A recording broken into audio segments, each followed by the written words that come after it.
Hello everyone, welcome back to our own channel keep creating. दोस्तों, basics of investing and wealth creation series की पहले की एक video में हमने ये देखा था कि इन्वेस्टिंग करनी क्यों जरूरी है और केवल सेविंग करने से ही आपके गोल्स रियलाइज करने में आपको कैसे मुश्किल हो सकती है। आज की वीडियो में हम इस डिस्कशन को थोड़ा और एक्सटेंड करेंगे और ये समझने की कोशिश करेंगे कि यंग एज में इन्वेस्टिंग स्टार्ट करने के क्या क्या फायदे हो सकते हैं और कैसे ये लॉन्ग टर्म वेल्थ क्रिएशन में आपको ह्यूज एडवांटेज दे सकता है। इस सीरीज की पहले की सारी वीडियोस अगर आपने अब तक चेक नहीं किया तो आप काफी यूजफुल इन्फॉर्मेशन मिस कर रहे हैं। हमने कई फंडामेंटल और एसेंशियल टॉपिक्स पे डिटेल डिस्कशन की हुई है जो आपके लिए बहुत यूजफुल हो सकते हैं। चैनल पे इन सारी प्लेलिस्ट को चेक करें, वहां पे आप इन सारे वीडियोस को एक साथ देख सकते हैं। इसकी लिंक अपर राइट कॉर्नर में आ रही है जो मैं डिस्क्रिप्शन बॉक्स में भी डाल दूंगा। वीडियो शुरू करने से पहले बता दूं कि अगर आपने अब तक चैनल को सब्सक्राइब नहीं किया तो you are missing a lot of useful information and ideas about investing and wealth creation. आपके सब्सक्रिप्शंस, लाइक्स और कमेंट से मुझे और भी मोटिवेशन मिलती है और मैं आपके सजेस्ट किए हुए टॉपिक्स पे भी वीडियोस क्रिएट करने की कोशिश करता रहता हूं। So just smash the like button, subscribe to the channel और साथ ही नोटिफिकेशन बेल दबाना मत भूलिए ताकि आगे आने वाली एक भी वीडियो को आप मिस ना करें। आप हमें फेसबुक, ट्विटर और टेलीग्राम पर भी फॉलो कर सकते हैं ताकि आपकी नॉलेज और भी एनहांस हो सके। लिंक डिस्क्रिप्शन में दी हुई है। So without taking any more of your time, let's get started. दोस्तों, सबसे पहला एडवांटेज जो आप अर्ली स्टार्ट अगर करते हो, आप अगर इन्वेस्टिंग कम एज में स्टार्ट करते हो तो आपको सबसे पहले जो एडवांटेज मिलती है वो ये है कि आप स्टार्ट स्मॉल कर सकते हैं। आप छोटी छोटी रकमों से बहुत ही प्राइसलेस एक्सपीरियंस कमा सकते हो, बहुत ही प्राइसलेस एक्सपीरियंस सीख सकते हो। Investing is an acquired skill. Investing आप कितना भी सीख लो, कितना भी सुन लो, यूट्यूब वीडियोस देख लो, आर्टिकल्स पढ़ लो, बट सबसे जो बेहतरीन एक्सपीरियंस आपको आती है, जो सबसे ज्यादा सीख मिलती है आपको, वो इन्वेस्टिंग खुद से करने पे, स्टार्ट करने पे ही मिलती है। उसका कोई सब्सटीट्यूट नहीं है, उसको कोई चीज रिप्लेस नहीं कर सकती। आप जब इन्वेस्टिंग खुद से शुरू करोगे तभी आपको समझ में आएगा कि इन्वेस्टिंग की क्या क्या न्यूएंसेस होते हैं, कौन सी सटल चीजें होती हैं जो जो धीरे धीरे आपको ये समझ में आने लगेगा कि आपकी क्या प्रेफरेंसेस हैं, आप किस चीज में कंफर्टेबल हो, आप मार्केट की वॉलिटिलिटी को कितना पचा सकते हो, कितना डाइजेस्ट कर सकते हो। क्या मार्केट जब नीचे जाती है तो आपको चिंता होने लगती है, बहुत एंग्जाइटी होने लगती है, या फिर आपको थोड़ी खुशी होती है कि आप और ज्यादा अच्छे से इन्वेस्ट कर सकते हो। स्पेशली जब हम बात कर रहे हैं कि यंग कोई इन्वेस्टिंग करना शुरू करता है तो हम एक्यूमुलेशन फेज की बात कर रहे हैं, राइट? तो उसमें मार्केट नीचे जाना आपके लिए अच्छी बात हो सकती है। जब हम प्रिजर्वेशन फेज या डिस्ट्रीब्यूशन फेज की बात करते हैं, जो हमने पहले की दो वीडियोस में इसके बारे में काफी डिटेल डिस्कशन की हुई है, आप इस प्लेलिस्ट को चेक करेंगे तो आपको वो दोनों वीडियोस दिख जाएंगी। तो उन दोनों वीडियोस में हमने बात की थी कि मार्केट अगर नीचे जाती है, बेयर मार्केट में आप चले जाते हो या फिर साइडवेज मार्केट में रहते हो कुछ सालों तक, तो वो आपके लिए थोड़ा बुरा हो सकता है। बट एक्यूमुलेशन फेज में वो आपके लिए अच्छा हो सकता है। और वो क्यों हो सकता है उसमें हमने डिटेल डिस्कशन की हुई थी उन वीडियोस में। तो ये सब चीजें आप तभी सीखते हो जब आप खुद से इन्वेस्ट करते हो। वो आपको कोई भी पढ़ा के, बता के, सुना के आपको वो एजुकेशन नहीं आ सकती, वो एक्सपीरियंस नहीं मिल सकता है। तो ये एक बहुत बड़ा फायदा है। अगर आप जल्दी स्टार्ट करते हो तो ये सब एक्सपीरियंस, ये सब जो नॉलेज है, ये आपको बहुत कम उम्र में मिल जाती है। आप बहुत ही अडेप्ट हो जाते हो, बहुत ही एजुकेटेड हो जाते हो। छोटे छोटे रकम की इन्वेस्टमेंट करके भी आपको बहुत सारी प्राइसलेस एक्सपीरियंसेस मिल जाती हैं। लॉन्ग टर्म इन्वेस्टिंग के लिए patience is a virtue. Patience एक बहुत ही बड़ा फैक्टर है। मैं अपने ट्वीट्स में अक्सर लिखा करता हूं, और अगर आप ट्विटर पे हमें फॉलो नहीं करते तो आप जरूर करें, क्योंकि हम बहुत सारी एजुकेटेड डिस्कशन वहां पे भी करते रहते हैं डेली बेसिस पे। तो वहां पे मैं अक्सर इस चीज को लिखता हूं कि इन्वेस्टिंग जो 90% है, it's all about temperament, it's all about your behaviour. Only 10% is about your skill या फिर नॉलेज और इन्वेस्टिंग के प्रिंसिपल्स को जानना, वैल्यू इन्वेस्टिंग और ये सब चीजें आपको बहुत, वो माइनर प्रोपोर्शन होता है। Most of your wealth creation has to do with your temperament, कि आप कैसे बिहेव करते हो। मार्केट जब ऊपर जाती है तो आप कैसे बिहेव करते हो, और मार्केट जब टैंक करती है, जब नीचे जाती है, तब आप कैसे बिहेव करते हो। तो 90% of your wealth creation story has to do with how you behave, how your temperament is. तो पेशेंस एक ऐसी वर्च्यू है जो आप करके ही सीखोगे। आप खुद से जब करोगे, जब मार्केट में इन्वेस्ट करोगे, मार्केट ऊपर नीचे जाएगी तो आप कैसे बिहेव करोगे, कैसे रेस्पॉन्ड करोगे, वो आप तभी सीख सकते हो जब आप खुद करो। इसलिए मैं कह रहा हूं कि patience is a virtue best imbibed first hand. ये एक ऐसी चीज है जो आपको कोई सिखा नहीं सकता, उसकी एक्सपीरियंस आपको खुद लेनी है। और जब आप जल्दी स्टार्ट कर देते हो, आप जब इन्वेस्ट करना यंग एज में स्टार्ट कर देते हो, तो ये सब एक्सपीरियंसेस, ये सब जो वर्च्यूज हैं आपके पास खुद ब खुद टाइम से आने लगती हैं। आप अपने आप को बेटर समझने लगते हो। इन्वेस्टिंग करने से पहले आपकी अपने लिए जो एक इमेज थी, आप देखोगे कि इन्वेस्टिंग जब आप स्टार्ट कर देते हो तो आप बहुत सारी चीजें अपने बारे में सीखते हो। आप अपनी पर्सनैलिटी को बेटर समझ पाते हो कि आपकी सोच क्या है, आपकी बिहेवियर क्या है विथ रिस्पेक्ट टू इन्वेस्टिंग। बहुत सारी चीजें हैं मार्केट में सीखने को, lots to learn and master, not much to burn. जब आप छोटी रकम से स्टार्ट करते हो, जब कम एज में स्टार्ट करते हो, तो आपके पास जो इन्वेस्टमेंट का कॉर्पस होता है, आप यूजुअली थोड़ा पॉकेट मनी बचा के करते हो, या फिर आप पार्ट टाइम कभी किसी को हेल्प कर दिया, कुछ फ्रीलांसिंग कर ली, तो उसमें आपकी कुछ इनकम हो गई।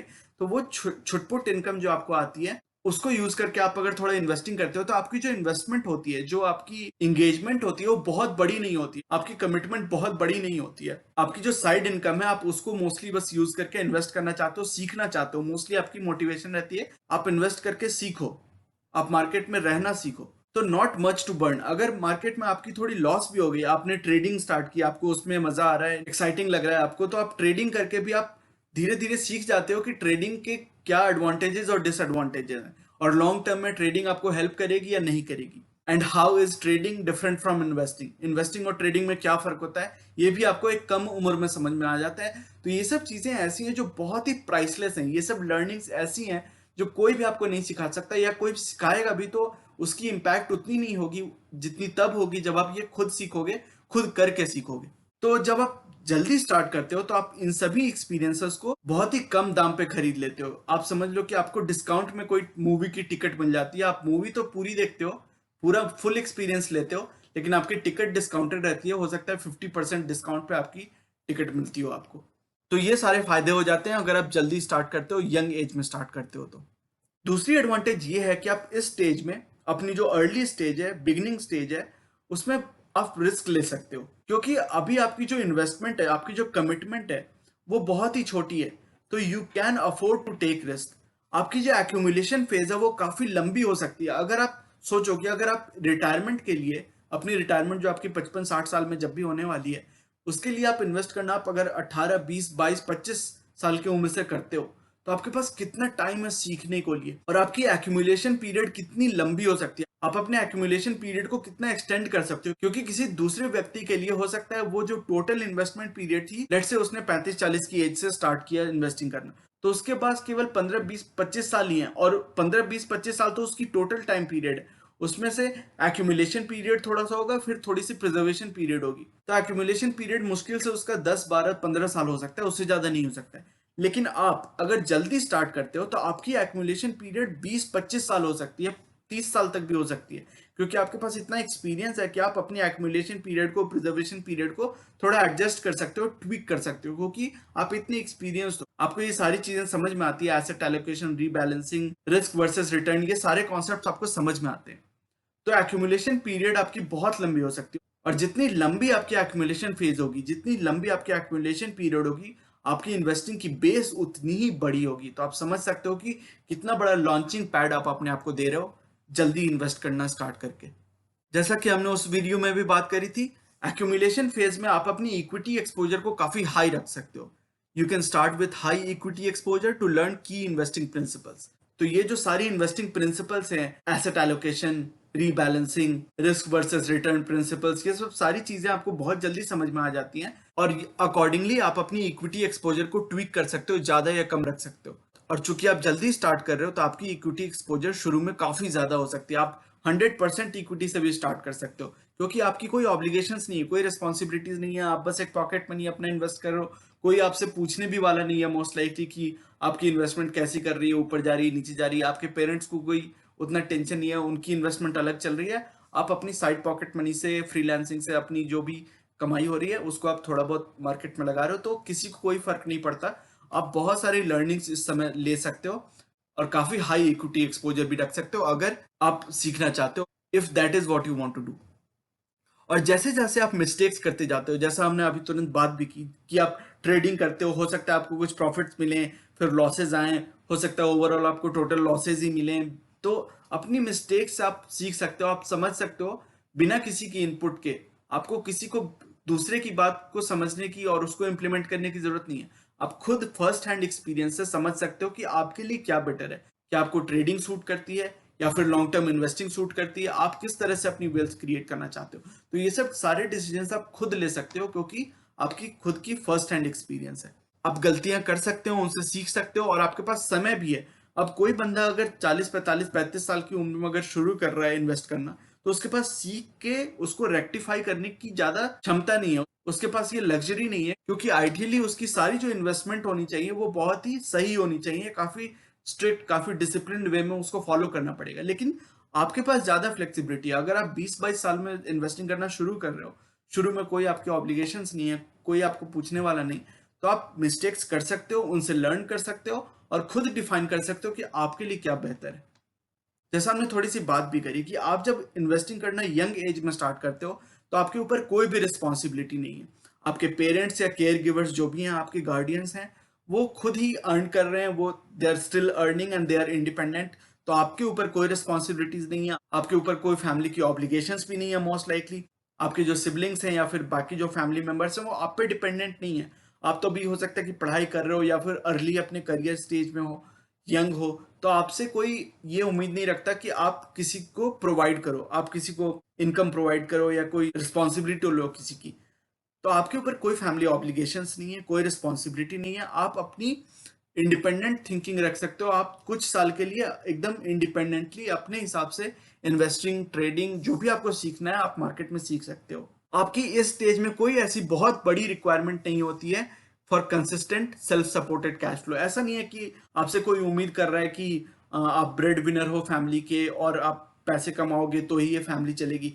ये फैमिली अच्छे से चल रही है, आपके पेरेंट्स वगैरह या जो भी आपकी फैमिली मेंबर्स है वो लोग अर्न कर रहे हैं अच्छे हेल्दी वे में। किसी की भी आपसे कोई एक्सपेक्टेशन नहीं है कि आप इस फैमिली को अभी रन करो अभी के स्टेज पे, अगर आप यंग हो तो there is relatively little requirement, very low requirement for consistent self supported cash flow.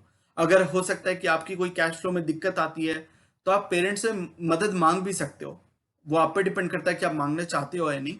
लेकिन अगर आपको जरूरत पड़ती है डायर सर्कमस्टांसेस में, आप पेरेंट्स से मदद मांग भी सकते हो और वो ग्लैडली उस समय हेल्प करेंगे भी, क्योंकि वो खुद भी अर्न कर रहे हैं और आप चूंकि अर्ली प्रोफेशनल हो या फिर हो सकता है कि आप अभी स्टूडेंट ही हो, तो ऑब्वियसली वो लोग हेल्प करेंगे आपको। तो आपके ऊपर कोई प्रेशर नहीं है कि हो सकता है आपने इन्वेस्टिंग कहीं की और वो कंपनी सही नहीं निकली, आपने कोई गलती कर दी उसको आइडेंटिफाई करने में।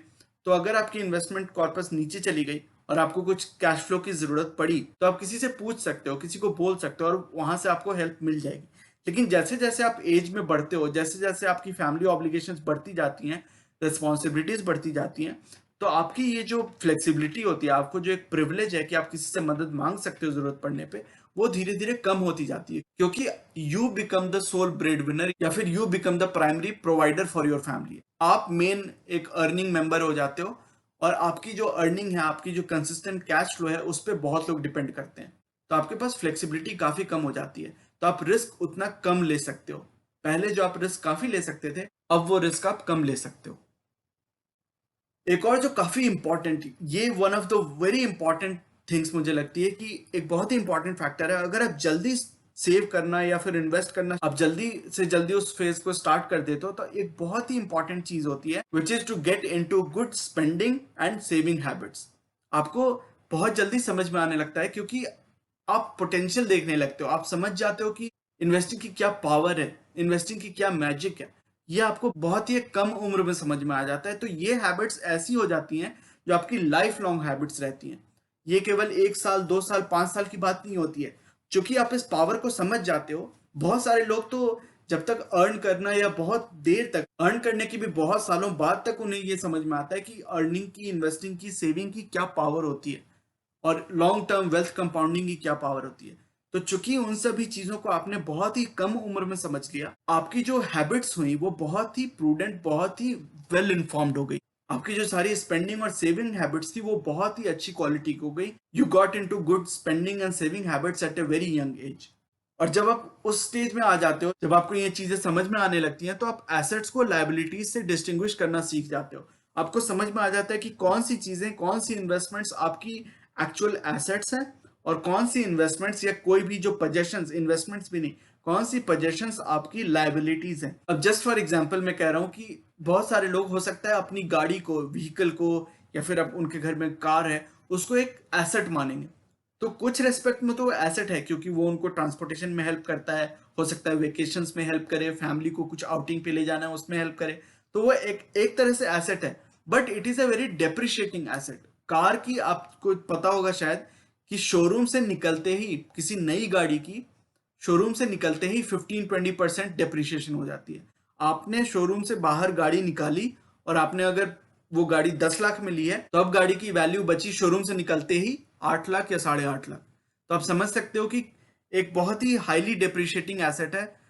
आजकल तो 5, 6, 8, 10 साल में कार की जो लाइफ है वो खत्म हो जाती है। 10 साल पुरानी कोई अगर गाड़ी होती है तो लोग बोलते हैं ये तो खटारा हो गई है। तो when you start investing at a young age, you start distinguishing assets from liabilities at a very young age।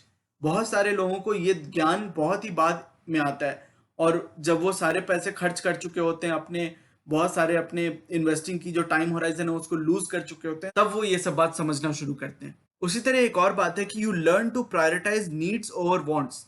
अब नीड्स और वांट्स में फर्क होता है ऑब्वियसली, राइट। हो सकता है आपकी फोन अभी 1, 1.5 साल पुरानी हो और आपको 2 साल के बाद लगने लगी नहीं यार अब तो एंड्रॉइड का नया वर्जन आ गया है, जो माइक्रो प्रोसेसर्स हैं वो नए आ गए हैं, जीपीयूज नए आ गए हैं, स्क्रीन कितनी बढ़िया हो गई हैं, एकदम फुल स्क्रीन डिस्प्लेज आ गई हैं, अच्छी रैम वाली फोन्स आने लगी हैं, तो मुझे अब अपग्रेड कर लेना चाहिए।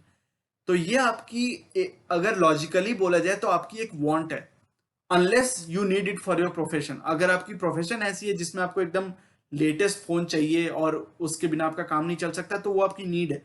लेकिन मोस्ट लोगों के लिए, ज्यादातर लोगों के लिए ये एक वांट होगा मोस्ट लाइकली।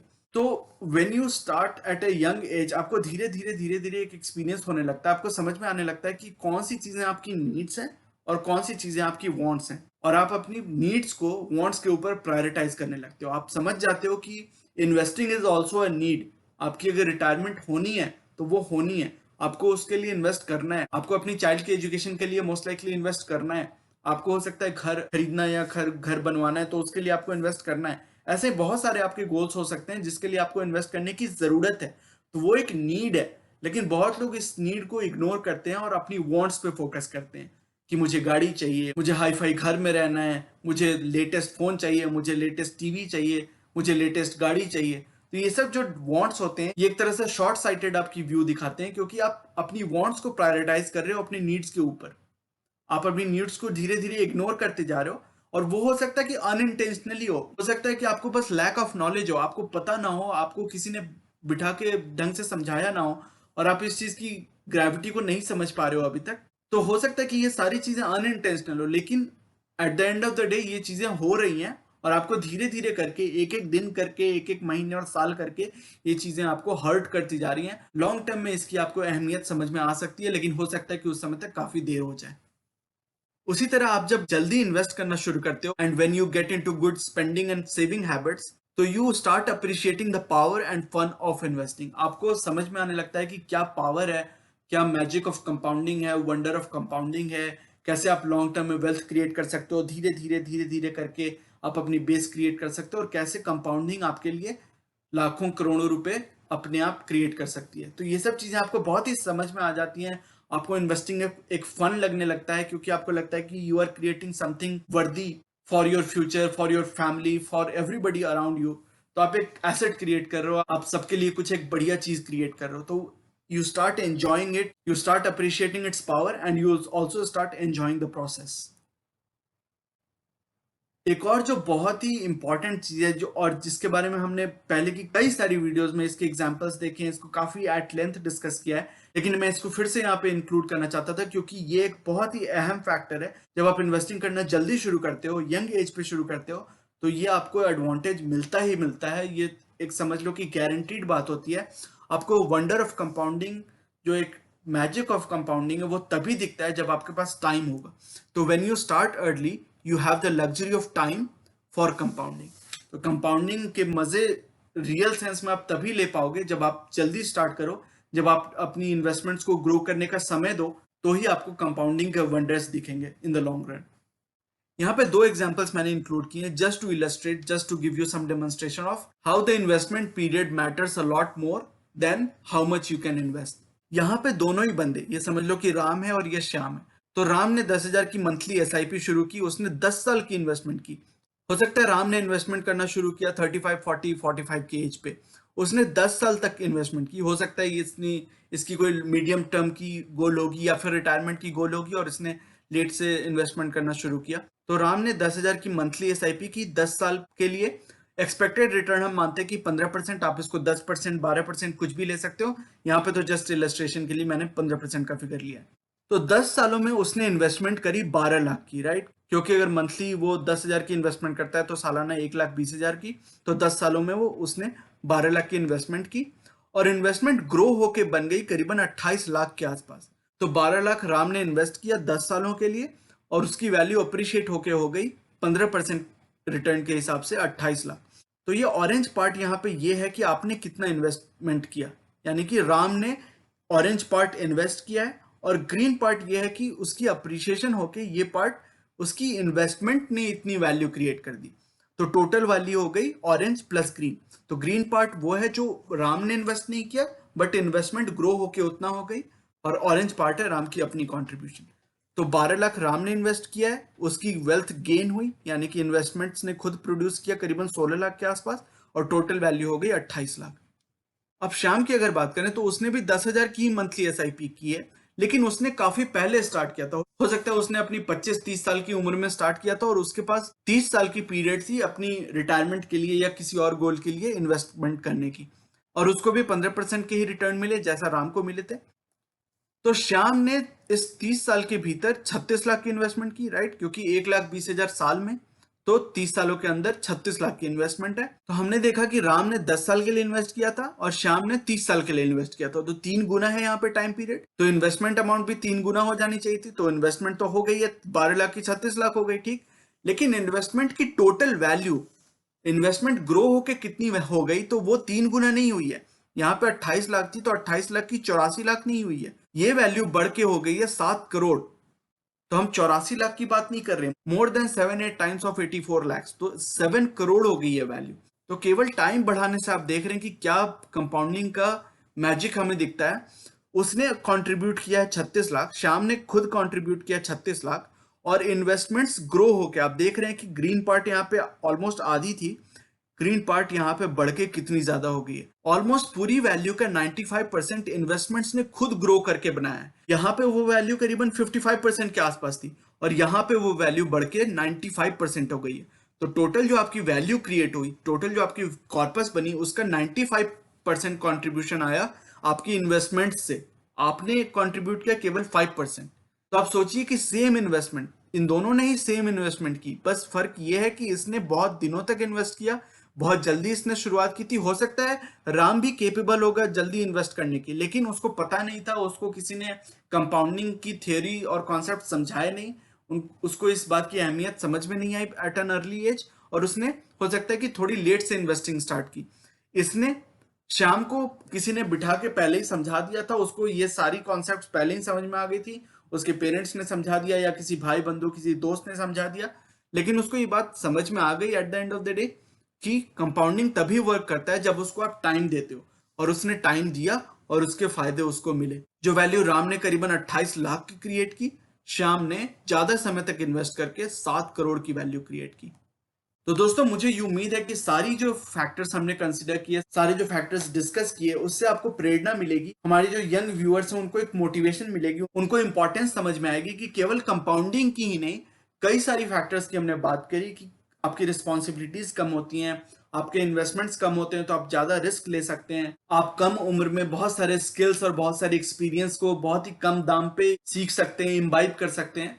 और ये भी हमने डिस्कस किया कि आप जब कम उम्र में इन्वेस्ट करना और सेव करना सीख जाते हो तो you get into good saving, investing and spending habits. तो वो सारी जो चीजें होती हैं वो आपकी लाइफ लॉन्ग हेल्प करती हैं, लाइफ लॉन्ग आपको लॉन्ग टर्म वेल्थ क्रिएट करने में असिस्ट करती हैं।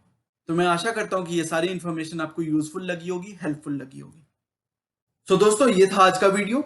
ये सेइंग जो कि है नॉलेज इज पावर सुप्रीम, ये इस चैनल का मिशन है जो कि है आप तक सही नॉलेज पहुंचाना। आगे आने वाली वीडियोस में हम mutual fund, investing, asset allocation और डायरेक्ट स्टॉक से रिलेटेड कई सारी एनालिसिस करेंगे और बहुत सारे इंटरेस्टिंग टॉपिक्स को डिस्कस करेंगे। So you should definitely subscribe to the channel and remain posted for further updates. अगर आज की वीडियो कंटेंट आपको पसंद आया है तो वीडियो करें लाइक। अगर आपको लगता है कि इस इन्फॉर्मेशन से किसी की मदद हो सकती है तो इसे अपने दोस्तों और फैमिली मेंबर्स के साथ शेयर करें और चैनल को करें सब्सक्राइब। मिलते हैं अपने अगले वीडियो में एक और टॉपिक के डिस्कशन के साथ। तब तक के लिए take care and see you soon. Bye bye.